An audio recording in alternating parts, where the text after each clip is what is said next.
But of course, the big story du jour is Twitter. We were following this story over the last few weeks. And again, Elon Musk bought a stake. He was going to join the board. Then he didn't join the board. And the big news dropping this morning, as disclosed through an SEC filing, he just wants to buy the whole darn thing now.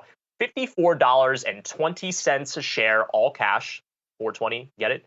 And he says that it's either his way or the highway. He'll reconsider having any stake at all if the board says no. And it's important to note that Twitter has acknowledged the offer this morning. Apparently, the board met about an hour ago, is what CNBC reported. We haven't gotten any details on what came out of that meeting, but Akiko, this has gotten a lot of attention on Twitter itself this morning. Yeah, no question about that, Brian. Let's talk about the stock move first of all, because when we first heard of this news this morning, pre-market, we saw it up about 12%. And it feels like over the last few hours, we've gone from, yay, Elon Musk is buying the company, to wait a second, what's the plan here? And so now we're seeing it come off of those highs up about 1.7%. And there's still a lot of questions out there before everybody goes out and says Twitter is going to transform now that Elon Musk has purchased the company. Number one, what is the plan? Why buy the company? We haven't heard from Elon Musk on that front. We have heard him say he doesn't want to go with the revenue model per se, but if you've got no revenue, or an ad model, I should say, where does the revenue come from? The other question here, Brian, is, how does he finance this? Yes, he is among the richest people in the world, but we're talking about more than $40 billion. Is he already in talks with other VCs and investors potentially? And then the other question, as you mentioned, the board meeting this morning, reportedly, according to CNBC, is Twitter going to shop the company around to other people? And that, to me, is the most interesting question on that front.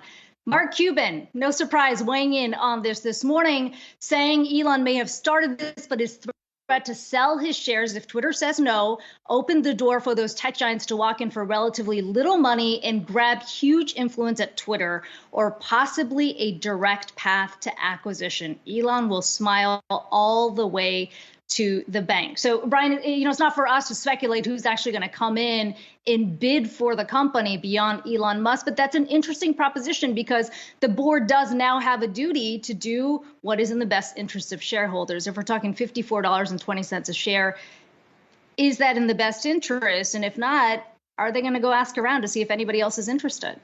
I mean, this kind of fits with some of the narrative that I was hearing in the immediate aftermath of the news early this morning, that maybe this is a way that Elon can get out, not gracefully per se, but have some sort of understandable exit out of this company. You put one massive bid out there and you say, it's either my way or the highway. And if they don't take it, you can use that as your out to say, well, I'm just going to get out of the 9% stake that I actually do have right now. And then this whole episode can come to an end. But that's only if you assume that Elon doesn't really care about making changes at this company. And the SEC filing seems to suggest that that's what this is all about. So if you are a shareholder, the answer here is pretty binary, right? You either want Elon Musk because you think that he'd be good for the profits of this company, or you don't. Because at $54.20, that's a massive upside from when Elon first started buying shares in January. That's about a 50% premium. So you like that price, Well, it's a massive upside from when we started buying it. But when you look at where Twitter shares are trading last year, before we saw the big tech sell-off,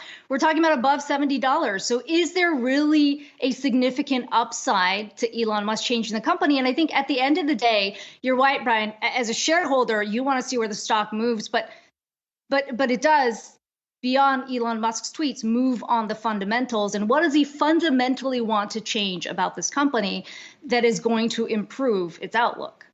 Yeah, and well, at the end of the day, that's what this is about, right? Elon wants to make changes. And in fact, we asked this question to our Twitter followers, of course, on Twitter, on our Yahoo Finance account. We asked the question, would you leave Twitter if Elon Musk buys the social media company? Obviously, there's been this kind of overall narrative as well about billionaires controlling a lot of the social media that we run. And, we were seeing a lot of play on this poll. A lot of people have opinions, but 84% saying no, 14% saying yes. I mean, in my case, I think I'd probably stay on the platform just because of how important it is as a news dissemination service. But it seems like a lot of people wouldn't be all that upset if Elon Musk were to take over this company. Certainly something worth watching.